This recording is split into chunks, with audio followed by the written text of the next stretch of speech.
नमस्कार, जय Hind. MP teacher academy 99 YouTube channel पर आपका हार्दिक स्वागत है।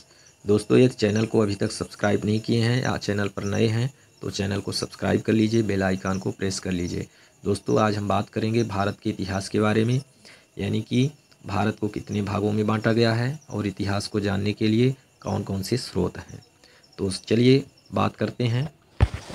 देखिएगा, सबसे पहले भारत का इतिहास, भारतीय इतिहास को 3 भागों में बांटा गया है। ओके, कौन कौन से? प्राचीन भारत, मध्यकालीन भारत और आधुनिक भारत। ठीक है, आगे देखिएगा।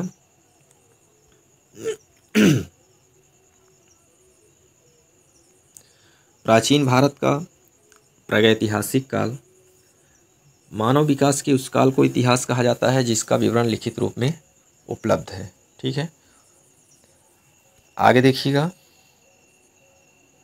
आद्य ऐतिहासिक काल किसे कहते हैं? तो आद्य ऐतिहासिक काल उस काल को कहते हैं जिस काल में लेखन कला के प्रचलन के बाद उपलब्ध लेख पढ़े नहीं जा सके। ठीक है, जैसे कुछ ऐसे लिपियों में लिखा लेख मिला जिसको आज तक किसी ने पढ़ ही नहीं पाया, है ना, वो आद्य ऐतिहासिक काल के अंतर्गत आता है। ओके, नेक्स्ट देखिएगा, पूर्व पाषाण युग। तो पूर्व पाषाण युग में जीविका का मुख्य आधार क्या था? वह शिकार था। ठीक है, यहाँ पे आज नहीं आग होगा। ठीक है,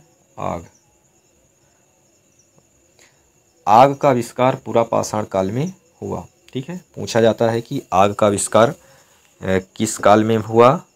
तो पूरा पाषाण काल में हुआ। इसको आप ध्यान दे लीजिएगा, कई बार पूछा जाने वाला ही ये टॉप बिंदु है, यानी कि एक तरह से क्वेश्चन है कि आग का आविष्कार कब हुआ था? तो आप क्या कहेंगे? पूरा पाषाण काल में। ओके, आगे चलिए देखते हैं। पहिए का आविष्कार कब हुआ? तो पहिए का आविष्कार नवपाषाण काल में। ठीक है, ओके, यानी कि जो आग का आविष्कार हुआ वो पूरा पाषाण काल में और पहिए का आविष्कार नवपाषाण काल में। ओके, मनुष्य ने स्थायी निवास करने की प्रवृत्ति किस काल से प्रारंभ की? तो ये नवपाषाण काल से, यानी जब पहिए का आविष्कार हुआ उसी काल में। ठीक है, आगे देखिएगा। सबसे पहले किस जानवर को मनुष्य ने पालतू बनाया था? तो कुत्ते को बनाया था। ओके, यानी कुत्ते को सबसे पहले मनुष्य ने पालतू बनाया। ओके, कृषि का आविष्कार किस काल में माना जाता है? तो यह भी नवपाषाण काल में माना जाता है। ओके, आप देखिएगा, सबसे पहले किस धातु का मनुष्य ने प्रयोग आरंभ किया था और कौन सा औजार बनाया था? तो मनुष्य ने सर्वप्रथम तांबा धातु का प्रयोग किया तथा उसके द्वारा बनाया जाने वाला प्रथम औजार कुल्हाड़ी था। ओके, आगे देखिएगा।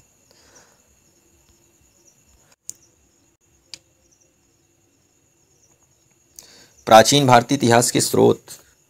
भारतीय इतिहास के विषय में जानकारी मुख्यतः 3 स्रोतों से प्राप्त होती है: धर्म ग्रंथ एवं ऐतिहासिक ग्रंथ तथा विदेशी यात्रियों का विवरण एवं पुरातत्व संबंधी साक्ष्य। इन सब से मिलकर के भारतीय इतिहास की जानकारी मिलती है। और किस इतिहास के? तो प्राचीन इतिहास की। ओके, नेक्स्ट देखिएगा,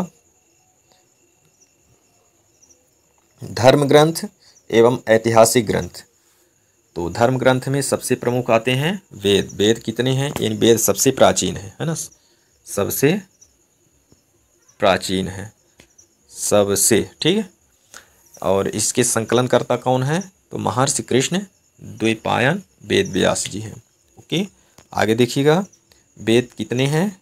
तो वेद 4 हैं: ऋग्वेद, यजुर्वेद, सामवेद और अथर्ववेद। ऋचाओं के क्रमबद्ध ज्ञान के संग्रह को ऋग्वेद कहा जाता है। ओके, नेक्स्ट देखिएगा, विश्वामित्र द्वारा रचित ऋग्वेद के 3रे मंडल में सूर्य देवता सावित्री को समर्पित प्रसिद्ध गायत्री मंत्र है।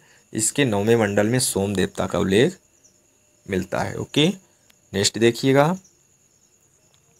ऋग्वेद में इंद्र के लिए 250 तथा अग्नि के लिए 200 ऋचाओं की रचना की गई। दोस्तों, ये काफ़ी महत्वपूर्ण बिंदु लेकर आज आए हैं, तो आप इनको 1 बार, 2 बार, 3 बार जितना आप इसको रिवाइज कर लेंगे, आपके दिमाग में बैठ जाएंगे और फिर आपकी बल्ले बल्ले। ओके, आगे देखिएगा। सस्वर पाठ के लिए मंत्रों तथा बल के समय अनुपालन के लिए नियमों का संकलन यजुर्वेद कहलाता है। इसके पाठकर्ता को अध्वर्यु कहते हैं। ठीक है, क्या कहते हैं, क्या कहते हैं, अध्वर्यु। ठीक है, ओके। अब देखिएगा क्या हो गया। देखिए यजुर्वेद, यजुर्वेद के बारे में देखिए थोड़ा सा। यजुर्वेद एक ऐसा वेद है जो गद्य एवं पद्य दोनों में लिखा गया है। ठीक है, ऐसे क्वेश्चन आते हैं कि ऐसे वेद का नाम बताइए, या ऐसा कौन सा वेद है जो गद्य एवं पद्य दोनों में लिखा गया है, तो वह वेद है यजुर्वेद। ओके, आगे देखिएगा। सामवेद गाई जा सकने वाली ऋचाओं का संकलन है। इसके पाठकर्ता को उद्रात्रि कहते हैं। ठीक है ना, इसको काट दीजिए, उद्रात्रि कहते हैं। ओके, सामवेद को भारतीय संगीत का जनक कहा जाता है। ठीक है, यानी भारतीय संगीत का जनक किसे कहा जाता है, तो सामवेद को।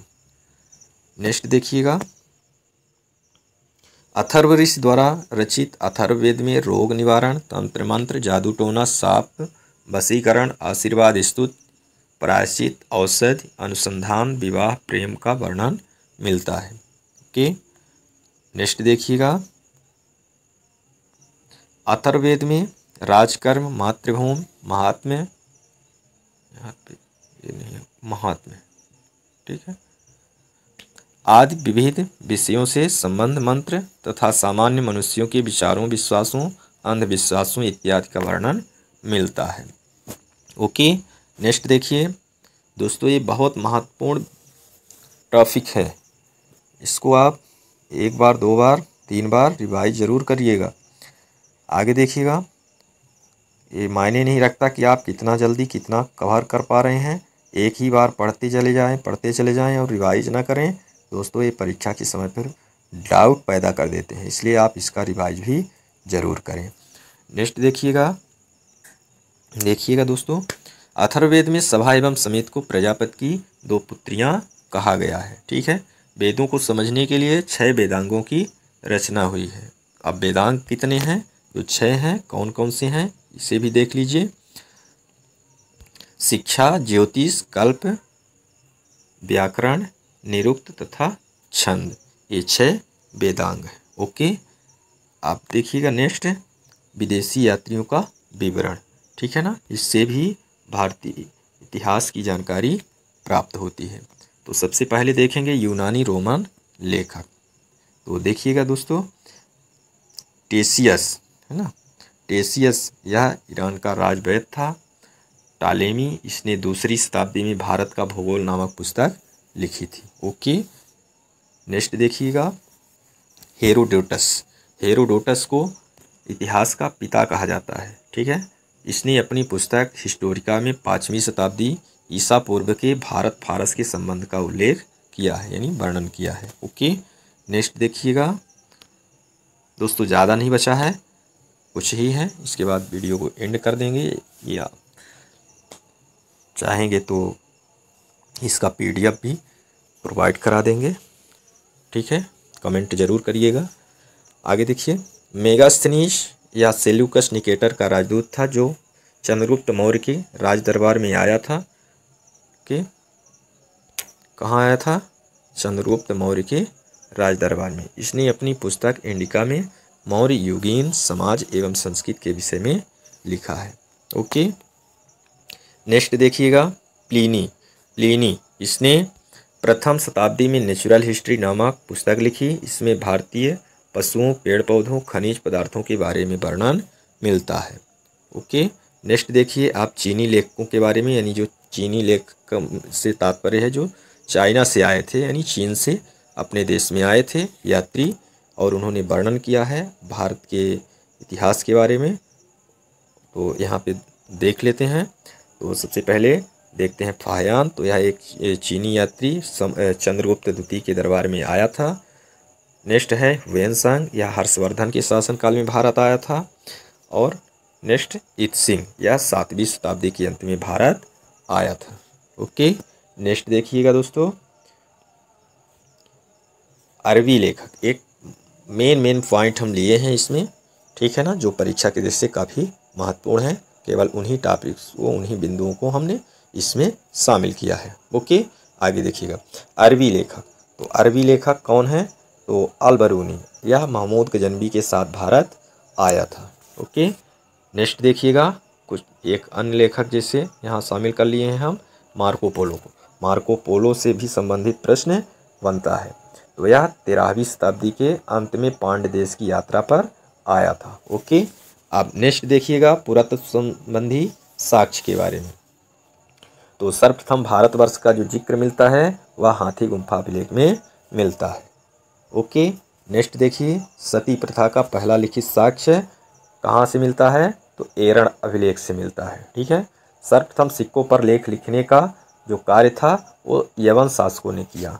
ओके, ठीक है, आगे नेक्स्ट देखिएगा, समुद्रगुप्त की बीड़ा बजाती हुई मुद्रा वाले सिक्के से उसके संगीत प्रेमी होने का प्रमाण मिलता है। जी हाँ, समुद्रगुप्त यानी जिसे भारत का नेपोलियन कहा जाता है, तो इन्होंने अपने समय के सिक्के में बीड़ा बजाते हुए मुद्रा, है ना, का एक चित्रांकन किया।